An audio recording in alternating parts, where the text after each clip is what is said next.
पृष्ठ नंबर 10। किंतु बेटा इतना ही पर्याप्त नहीं है। आस्था के विषय को आत्मसात करना हो, उसे अनुभूत करना हो तो साधना के सांचे में स्वयं को ढलना होगा सहर्ष। क्या अद्भुत पंक्तियां हैं। उनका संबोधन की गहराई देखो। बेटा, उसे ये फीलिंग आ रही है कि हाँ, मेरी माँ मुझसे जुड़ी हुई है और वो माँ है भगवती जगत कल्याणी जिनवाणी। क्या करिए, किंतु बेटा इतना ही पर्याप्त नहीं है। आस्था के विषय को आत्मसात करना हो, उसे अनुभूत करना हो तो साधना के सांचे में स्वयं को ढलना होगा, वो भी सहर्ष। मात्र सुनने की बातें नहीं है। आस्था का अर्थ ये नहीं होता कि मात्र उनकी बातों को हम मान रहे हैं, नहीं, जैसा उन्होंने कहा है उस अनुसार हम अपने जीवन को बना लें, इसका नाम साधना है। तो मात्र इतना ही पर्याप्त नहीं है आस्था के विषय में, उसे आत्मसात करना हो और उसे अनुभूत करना हो, महसूस करना हो साधना के पद को। तो क्या करो, साधना के सांचे में, साधना की जो आकृति है, जैसे लड्डू बनाने के सांचे रखे हुए हैं, जैसे सांचे का प्रयोग करोगे वैसा बन जाएगा। ऐसी साधना के सांचे में स्वयं को ढालना होगा और ढालने के लिए भी सहर्ष। ऐसे नहीं कि महाराज जी आए थे तो नियम देके चले गए, नहीं, हमें स्वयं उसे स्वीकार करना होगा, हमें स्वयं उसके प्रति अपने आप को खोलना होगा। फिर क्या कहते हैं आगे, पर्वत की तलहटी से भी हम देखते हैं कि उन्नत शिखर का दर्शन होता है, परंतु चरणों का प्रयोग किए बिना शिखर का स्पर्शन संभव नहीं है। एक एक पंक्ति मंत्र है। कहते हैं कि पर्वत की तलहटी से हम देखते हैं उन्नत शिखर का दर्शन होता है। समीर शिखर आप चढ़ते हैं तो दूर से ही पार्श्वनाथ भगवान की टोंक दिखती है, लेकिन क्या दिखने मात्र से दर्शन होता है क्या? अरे दिखने से दर्शन तो हो सकता है, लेकिन संस्पर्शन नहीं होता। उसके लिए क्या करना पड़ता है? उसके लिए 27 किलोमीटर पैदल चलना पड़ता है। जब पैदल पैदल इन पैरों से क्या करें, बहुत अच्छी तरह, परंतु चरणों का प्रयोग किए बिना शिखर का स्पर्शन, छूना, टच संभव नहीं है। नीचे से हिमालय की चोटियां, ऊंचाइयां दिखाई देती हैं, लेकिन मिलेंगी कब? जब वो प्रयोग पूर्वक चढ़ेगा। यह चरण का अर्थ दूसरा है आचरण। कि किसी ने कह दिया कि तुम भगवान आत्मा हो, तो अभी भगवान हो नहीं गए हो। आचरण के सांचे में जब स्वयं को ढालोगे तब वो प्रकट होगा। अभी जो है उसे स्वीकार करना होगा। किंतु बेटा जिसे हमने श्रद्धा से स्वीकार किया है, उस विषय को जीवन में आचरण में उतारना, अनुभव में लाना सरल नहीं है। आस्था, अनुभूति, फीलिंग में ढले इसके लिए स्वयं को उत्साह के साथ, हर्षपूर्वक, प्रसन्नता के साथ साधना के सांचे में ढलना होगा। अर्थात तप, संयम, समता को अंगीकार करना होगा। क्योंकि पर्वत की तलहटी से ही शिखर का दर्शन हो सकता है, किंतु शिखर को छूना चाहते हो तो पुरुषार्थ पूर्वक ऊपर चढ़ना पड़ता है, चढ़ना होगा। ऐसे जीवन में उन्नति चाहते हैं तो मात्र क्लास को सुनना नहीं होगा, अपितु जो सुना है उसे जीवन का विषय भी बनाना होगा। मात्र पढ़ाई से ही कल्याण नहीं होगा, अपितु उसे आचरण का विषय बनाना होगा। जब वो आचरण का विषय बनेगा तब वह कल्याण का मार्ग दर्शा सकेगा। इसलिए पंक्ति, एक एक पंक्ति हमें और नजदीक लेकर जा रही, किसकी ओर? आगे आने वाली बाधाओं की ओर। क्योंकि मिट्टी ने ये तो कह दिया माँ से कि माँ मुझे ऊपर उठाओ। अब माँ कहेगी बेटा अभी आगे संघर्ष आएंगे तो भाग मत आना। अभी कुंभकार आएगा, कुदाली चलाएगा, अभी कुंभकार उसमें छलनी में चालेगा, फिर अभी तुम्हें पानी में रौंदेगा, फिर तुम्हारा अग्नि में पाक करेगा, तब भाग मत आना, तब छोड़कर मत चले जाना इस साधना के पथ को। क्योंकि बहुत सारे लोग जब पहली बार सुनते हैं कि ये चीज़ बहुत अच्छी है तो उनकी श्रद्धा, उनकी फीलिंग, उनका विश्वास कहता है हमको ये पाना है, लेकिन जैसे ही रास्तों पर चलते हैं और 2 कांटे लगते हैं तो रास्ता छोड़ देते। थोड़ी दूर तक बढ़े और थोड़ी दूर तक पहुंचने के बाद उन्हें विश्वास होता है कि वे गलत रास्ते पर चले गए। तो बहुत सारे लोग मोटिवेट होकर उस मार्ग पर चले जाते हैं, लेकिन थोड़ी दूर पर पहुंचने के बाद घबराने लगते हैं, डर जाते हैं, आगे क्या करेंगे। संघर्षों को देखकर लौट आते हैं, आगे अब नहीं बढ़ पाऊंगा। इसलिए वे अच्छी तरह मजबूत बन जाओ, क्योंकि आगे जाकर संघर्ष होगा ही होगा। इसलिए उस संघर्ष से घबराना नहीं, डरना नहीं, अपितु डटकर उसका सामना करना। हाँ, यह बात सही है कि आस्था के बिना रास्ता नहीं, मूल के बिना चूल नहीं, परंतु मूल में कभी फूल खिले हैं। प्रश्न है ये, फलों का दल वह दो लाए तो होता है चूल पर ही आखिर। हाँ, इसे खेल नहीं समझना, यह सुदीर्घकालीन परिश्रम का फल है बेटा। एक एक शब्द व माँ अंतरंग में अनंत संभावनाएं देखकर और उसे संबोधित कर रही है। क्या कहती है देखते। हाँ, यह बात सही है, आस्था के बिना रास्ता नहीं, सम्यक दर्शन के बिना मोक्ष मार्ग नहीं होता। मोक्ष महल की प्रथम सीढ़ी, मूल के बिना चूल नहीं। जब सम्यक दर्शन ही नहीं तो आगे चारित्र क्या होगा। याविन ज्ञान चरित्रा सम्यकता न लहे। परंतु ध्यान रखना है क्या, मूल में कभी फूल नहीं खिले हैं। प्रश्न है ये कि फूल खिले हैं क्या। नहीं, कभी नहीं खिले। जड़ों में फूल नहीं लगते, फूल तो हमेशा कहाँ आते हैं। अरे फूल क्या, फलों की इच्छा करो, फल कहाँ आएंगे। तो कहते हैं फलों का दल अर्थात समूह वह दोलायित अर्थात खिलता है, पल्लवित होता है, कहाँ, चूल पर ही आखिर। चूल मतलब शिखर, the end, top most point. हम क्या चाहते हैं, काम शुरू किया फल दिखने लग जाए। आज सम्यक दर्शन हुआ, कल मुक्ति का द्वार उद्घाटित हो जाए। आज भक्तामर स्रोत पड़ा, कल ही उसका फल दिखाई देने लग जाए। तो भगवान क्या कह रहे हैं, पूज्यवर यहाँ पे कह रहे हैं बहुत सुंदर पंक्तियों में। ये पंक्तियाँ एक एक पंक्तियाँ मंत्र हैं, एक एक पंक्तियाँ जीवन के लिए एक पूरा दर्शन है। कि मैं ये सही बात स्वीकार करता हूँ कि पहली सीढ़ी के बिना कभी भी आखिरी मंजिल नहीं मिलती, लेकिन कभी भी पहली सीढ़ी पर मंजिल नहीं मिलती। कभी बिना जड़ों के फल नहीं होते, लेकिन कभी भी जड़ों में फल नहीं होते। कभी भी मूल के बिना चूल नहीं होता, लेकिन कभी भी मूल में चूल नहीं होता।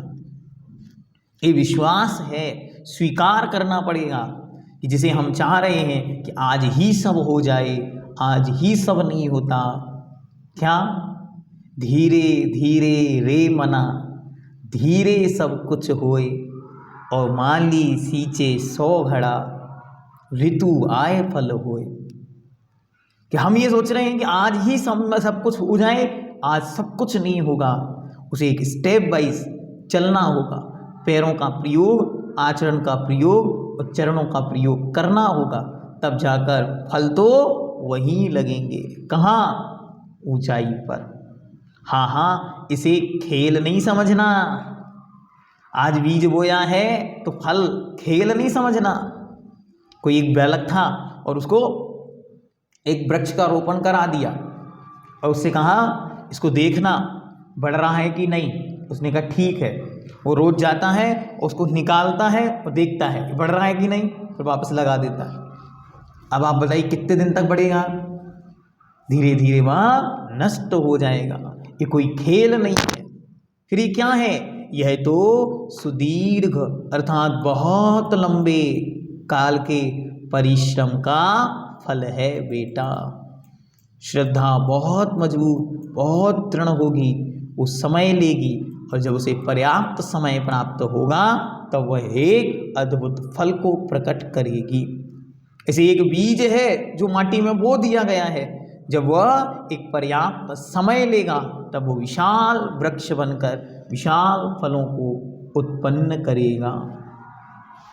और अच्छी तरह समझना, एक मूल में पड़ा हुआ बीज है, एक वृक्ष के ऊपर खिला हुआ फूल है और एक उस वृक्ष में लगने वाला फल है। तीनों में से क्या चाहिए? यदि बीज खा लेंगे तो वृक्ष नहीं होगा, फूल खा लेंगे तो फल नहीं होगा। तो हम क्या चाहते हैं? हम चाहते हैं हमें फल की प्राप्ति हो। तो क्या करना होता है? उसके लिए धैर्य धारण करना होता है। बीज को बो दिया जाता है, समय पर वह वृक्ष बनता है और समय पर फूल खिलते हैं, फूल की रक्षा की जाती है, तब फल मिलते हैं। जो फूलों की रक्षा नहीं कर पाते वे फलों का स्वाद नहीं चख पाते। इसका अर्थ क्या है? एक स्त्री, एक पुरुष अपने जीवन में एक बीज का रोपण करता है एक संतान के रूप में, और वह एक संतान पल्लवित होती है फूलों के रूप में, लेकिन उनके संस्कार, उनसे संतति की संरक्षण और शासन की स्थापना होती है। इसका नाम है फल। तो एक बीज, एक वृक्ष, फल, फूल और उसका अंतिम फल, ये मुक्ति के मार्ग में होता है। आस्था के बीज बोए जाते हैं, ज्ञान का वृक्ष होता है, चारित्र के पुष्प खिलते हैं, उसकी रक्षा करते हैं तो मुक्ति के फल मिलते हैं। इसे ही आपको अपनी स्टडी में लगाना है, इसे ही जीवन के हर संघर्ष में, बिजनेस में, व्यापार में, हर चीज में इसको लगाना। जो हमारी पूंजी है वो पूंजी ही बीज है और जो सक्सेस है वही फल है। जो स्टडी है, थोड़ा थोड़ा रोज की पढ़ाई है, वो हमारा बीज है और एक दिन रिजल्ट है, वो हमारा फल है। कैसे आएगा? बीज की रक्षा हो, बीज की सुरक्षा हो तो वृक्ष आएगा और उस वृक्ष पर अंतिम फल आने वाले हैं। उसके पहले फूलों की रक्षा करनी होगी। आगे चलते। शिखर को छूना चाहते हो तो पुरुषार्थ पूर्वक ऊपर चढ़ना होगा। हाँ, यह बात मैं भी स्वीकारती हूँ कि बिना समीचीन श्रद्धा के सन्मार्ग का मिलना संभव नहीं। बिना जड़ के ऊपरिल भाग, तना, फल आदि का होना जैसे संभव नहीं, उसी प्रकार सम्यक दर्शन के बिना सम्यक चारित्र का होना भी संभव नहीं है। किंतु क्या कभी जड़ में भी फूल फल लगे हैं? फल फूल तो पेड़ के ऊपरी भाग में ही लगते हैं। अब आगे उसको दृढ़ बनाते हैं। क्या दृढ़ता लाते हैं? क्रमशः देखते हैं। प्रश्न नंबर 11। भले ही वह आस्था हो स्थायी, हो दृढ़तरा भी, तथापि प्राथमिक दशा में साधना के क्षेत्र में स्खलन की संभावना पूरी बनी रहती है बेटा। उदाहरण देते हुए कहते हैं, स्वस्थ प्रौढ़ पुरुष भी क्यों ना हो, काई लगे पाषाण पर पद फिसलता ही है। इतना ही नहीं, निरंतर अभ्यास के बाद भी स्खलन संभव है।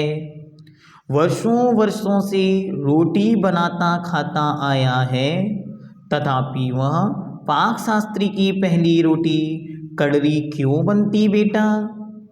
इसलिए सुनो, आयास से डरना नहीं, आलस्य करना नहीं। आयास से डरना नहीं, आलस्य करना नहीं। एक एक पंक्ति हमको बहुत ऊपर तक लेके जाने के लिए संबोधन है। क्या कहते हैं? कहते हैं भले ही वह आस्था हो स्थायी। हमको तो दृढ़ आस्था हो गई है, अब कहाँ जाएगी आस्था? नहीं, कहीं नहीं जाएगी। कैसी है? हो दृढ़, एकदम मजबूत है। दृढ़तरा अर्थात दृढ़ों में भी बहुत श्रेष्ठ है। तथापि प्राथमिक दशा में, साधना के क्षेत्र में स्खलन अर्थात पतन, गिरने की संभावना पूरी बनी रहती है बेटा। ये साधना का क्षेत्र है, आस्था कितनी मजबूत हो लेकिन साधना के क्षेत्र में गिरने की संभावनाएं रहती हैं। पूज्य श्री हमेशा कहते हैं कि आप जब मार्ग पर बढ़ रहे हैं तो मार्ग में बढ़ते समय ये कभी भी ध्यान, हमेशा इस बात का ध्यान रखना है कि हमेशा अगला पथ पर कांटा है या गड्ढा है। अगर हमारी बुद्धि ने कांटों और गड्ढों को देख लिया है, कांटों और गड्ढों का ध्यान है, तो फिर हम हर एक कदम संभल कर चलेंगे।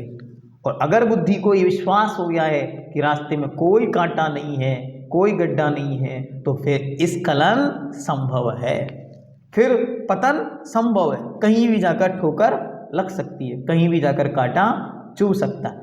इसलिए क्या करना है? दृढ़तर बनना है। कैसे? प्राथमिक दशा में, साधना के क्षेत्र में स्खलन की संभावना पूरी बनी रहती है बेटा। इसलिए क्या करना? इसलिए प्राथमिक दशा में बाहरी निमित्तों से बचना। प्राथमिक दशा में उस बीज को, भले ही अभी वृक्ष का कोई अंग पौधा नहीं दिखाई दे रहा है, फिर भी उसके चारों ओर एक बाउंड्री लगा देना जिसके अंदर गोपनीयता रहे, जिससे उसकी सुरक्षा होती रहे। ऐसे ही जीवन में जब प्राथमिक दशा है आस्था की, प्राथमिक दशा है साधना की, तब क्या करना? बाकी सबसे बचना। इसीलिए आचार्य भगवंत ने, समंत्रबद्ध देव ने नाम दिया। क्या नाम दिया? इसका नाम दिया उन्होंने कि हमें अच्छी तरह जो कापते पति दुखाना कापतस्थेप सम्मति असंवक्ति असंप्रक्ति रनुत कीर्ति, अमूढ़ बन जाना है। कैसे अमूढ़ बन जाना है? जो बुरे पथ की ओर, मिथ्या मत की ओर जा रहे हैं, उन सब से मन से बचना, वचन से बचना और शरीर के संपर्क से बचना।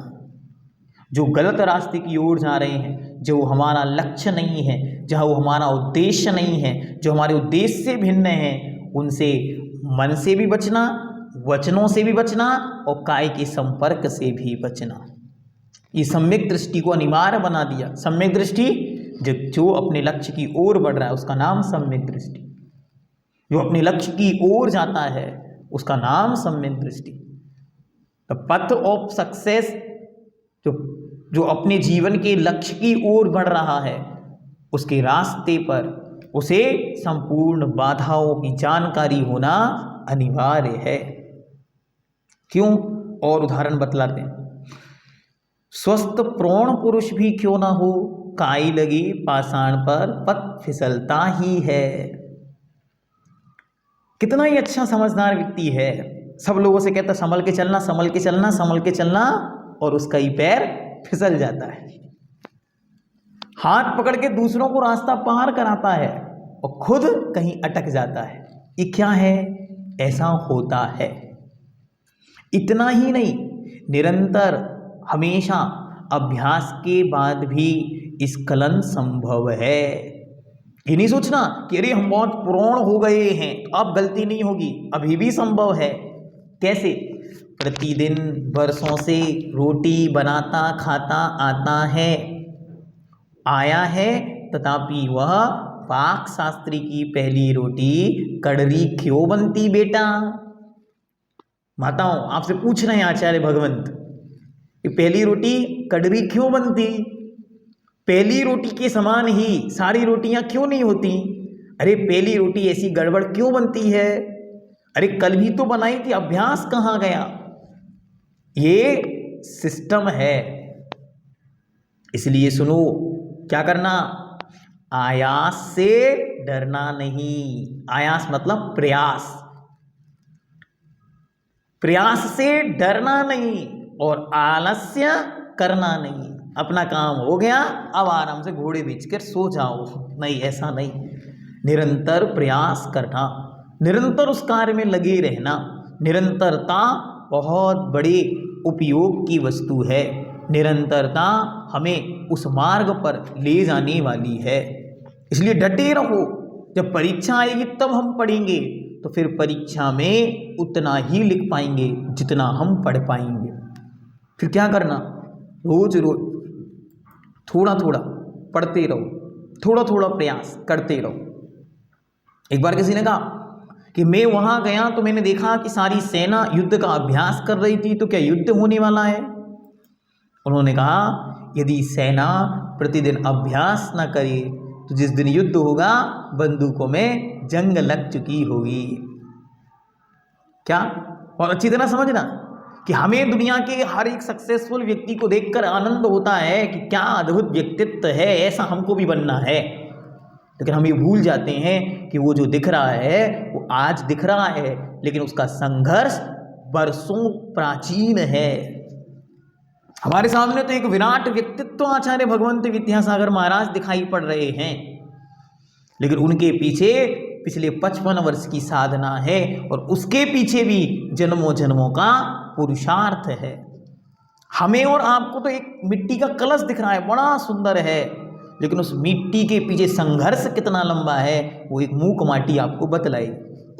ये मूक माटी बतलाएगी कि संघर्ष क्या है, वो संघर्ष कहाँ से प्रारंभ हुआ, वो कहाँ तक जाता है, कितना लंबा है वह संघर्ष। और उस संघर्ष को जो समझ पाता है वो इस मूक माटी को समझ पाता है कि मूक माटी है क्या। इसलिए हर एक विराट व्यक्तित्व को देखने के बाद तुरंत ये सोचना होगा कि इतना संघर्ष करने को क्या मैं तैयार हूँ? क्या मैं इनकी तरह परिश्रम के लिए रेडी हूँ? अगर हाँ, तब ही मैं इनके समान ऊंचाइयों को पा पाऊंगा, वरना सारा संसार तो एक क्षण लगता है देखकर। क्या लोगों को लगता है कि एक चाय बेचने वाला उठकर और प्रधानमंत्री बन गया? नहीं, वो बार बार उस संघर्ष से जूझा है, वो बार बार उन पथरीली राहों पर चला है। वो जीव बार बार अपने व्यक्तित्व के निखार के लिए, उन्नति के सोपान के लिए चले हैं, तब जाकर वे आज वहां पहुंचे। तो क्या किया? आलस्य करना नहीं, आयास से डरना नहीं। सब अपने स्टेटस पर लगना इस पंक्ति को कि आयास से डरना नहीं, आलस्य करना नहीं। ये मूक माटी के मंत्र हैं, इन मंत्रों की जाप करनी है कि आलस कभी नहीं करना, प्रयास हमेशा करना, एक दिन भी प्रयास से बचना नहीं और एक दिन भी आलस्य करना नहीं, क्योंकि जीवन में कब बदलाव आएगा ये किसी को पता नहीं। इसलिए जागृति अनिवार्य है। जागृति एक अद्भुत तत्व है, जागृति एक अद्भुत सोपान है।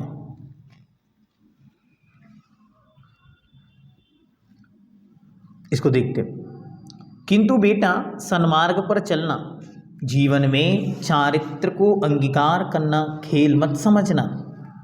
भव भव में जब पुरुषार्थ किया जाता है, चारित्र ग्रहण करने की भावना भाई जाती है, तब कहीं जाकर वह मुक्ति का पथ मिलता है। कई लोग प्रश्न पूछते हैं कि मुनि बनने की अनिवार्यता क्या, जो मुक्ति मिलनी नहीं? मुनि बनने का पुरुषार्थ अनंत जन्मों तक हमें संसार के भटकन से बचाने का मार्ग खोल देगा। अगर एक क्षण के लिए भी विशुद्धि पूर्वक मुनि मुद्रा आई तो मैक्सिमम 8 भाव और कम से कम 3 भाव मुक्ति मिलेगी मिलेगी। इसलिए चारित्र के पथ पर दृढ़ता पूर्वक डट जाता है। हर एक व्यक्ति का आज किसी पर बहुत धन संपत्ति है, हमें देखकर लग रहा है वो हो क्या पैसा है, क्या सुख भोग रहा है।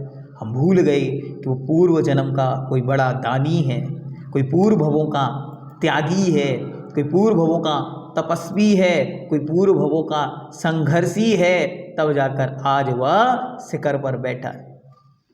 आज श्री राम के जयकारे लग रहे हैं तो सारा संसार सोच रहा है राम कितने अच्छे हो, लेकिन राम के संघर्षों की जब चर्चा की जाए तो सारा संसार चुप बैठ जाता, भैया ये अपने बस का नहीं है। जय श्री राम के नारे लगाने को सब तैयार हैं, सब लगा सकते हैं, लेकिन जय श्री राम की तरह एक क्षण के लिए भी श्री राम बनने को कोई तैयार नहीं। एक क्षण के लिए भी श्री राम की तरह अपने पिता की आज्ञा स्वीकार करने को कोई तैयार नहीं। एक क्षण के लिए अपने राजपाट, अपनी सुख सुविधाओं को छोड़ने के लिए कोई तैयार नहीं। इसलिए ये मार्ग है, वो मार्ग पर क्या करना, आयास से डरना नहीं, आलस्य करना नहीं। और यह भी समझ लेना कि समझदार, दमदार, मजबूत, ताकतवर व्यक्ति भी क्यों ना हो, काई लगे पाषाण पर यदि पैर रखता है तो उसका पैर भी फिसलता ही है। फिर साधना के प्राथमिक चरण में दृढ़ आस्थावान पुरुष भी क्यों ना हो, फिसलन की, पच्युति होने की पूरी पूरी संभावना बनी रहती है। स्थितिकरण की ओर ले जा रहे हैं कि च्युति तो होगी, लेकिन हाथ थाम के रखना, निज पर को सुदृढ़ावे। कैसे, कामादिक कर वृषद चिगत, काम, क्रोध, लोभ, मोह, गुस्सा, संकट, अमीरी, गरीबी, दूसरों की पद प्रसिद्धि, नाम, प्रतिष्ठा, उपाधियां, सम्मान, ना जाने कितनी बाधाएं आएंगी, क्योंकि साधना का पथ बहुत कठिन होता है। एक छोटा सा गीत बहुत सुंदर लगता है, उसे आपको गुनगुनाना चाहिए। साधना का पथ कठिन है, साधना का पथ कठिन है, शपथ लेना तो सरल है, पर निभाना ही कठिन है। साधना का पद कठिन है, साधना का पद कठिन है। और एक एक पंक्ति इस गीत की, उन्होंने पूरे गीत लिखा और इतना सुंदर, उसमें एक पंक्ति में इतना सुंदर उदाहरण दिया दीप का, कि संपूर्ण जगत प्रकाश चाहता है, लेकिन दीप बन जलना कठिन है, दीप बन जलना कठिन है, साधना का पथ कठिन है, शपथ लेना तो सरल है। शपथ लेना मतलब संकल्प ले लिया, आज से मैं व्रतों को अंगीकार करता हूँ, ज़्यादा समय नहीं लगेगा, एक स्लीपर लेके जाना है, गुरु महाराज के चरणों में चढ़ाना, 9 वर्ण ओंकार मंत्र पढ़ना, लेकिन जीवन भर उसे निभाना है। हाँ, कोई बहुत बड़ी होने लगनी, एक साइन करके शादी संभव हो जाएगी, लेकिन उस शादी को निभाना साधना का पथ कठिन है, बहुत कठिन काम है। आगे कहते हैं, कारण इस आत्मा पर अनादिकालीन राग तो इस मोह रूपी विकृत बुरे परिणामों का संस्कार जो रहा, प्राथमिक दशा ही नहीं, निरंतर अभ्यास के बाद भी फिसलना संभव है। जैसे प्रतिदिन रोटी बनाने वाले पाक शास्त्री की भी पहली रोटी लगभग कड़री और जली सी बनती है। इसीलिए मेरी बात ध्यान रखना, मूकमाटी काव्य की ये महामंत्र है जो धरती माँ देती है, भगवती जिनवाणी देती है। क्या? आयास से डरना नहीं, आलस्य करना नहीं, पुरुषार्थ मेहनत से कभी भयभीत नहीं होना, और न ही प्रमाद। क्या? अच्छे कार्यों में कभी भी आलस्य नहीं करना, हमेशा उत्साह बनाए रखना। साधना पथ पर चलते चलते कभी ऐसी चढ़ाई भी आ सकती है जिसमें श्रेष्ठ साधक समता भी विषमता को स्वीकार कर लेता है, घबरा जाता है, डर जाता है कि अब क्या होगा, कैसे आगे बढ़ूंगा। अब इसका वर्णन आगे आचार्य महाराज अगली पंक्तियों में करेंगे। आज के लिए इतना ही पर्याप्त जानते हैं। आइए उन पंक्तियों की ओर चलते हैं, उन्हें गुनगुनाते हैं, जिनसे हमें अद्भुत प्रेरणा और उत्साह मिलता है और मूक माटी की ओर बढ़ने का एक साहस जगता है। मूक माटी बोलती आध्यात्म अमृत घोलती सुन चेतना तू महान। बन चेतना तू महान, बन चेतना तू महान। है असंभव कार्य जो भी जगत में जितने रहे, जान कर उनको नहीं तू पात से डिगना कभी। है अनंत संभावनाएं तुझ में चेतन रे। मूक माटी बोलती आध्यात्म अमृत घोलती सुन चेतना तू महान।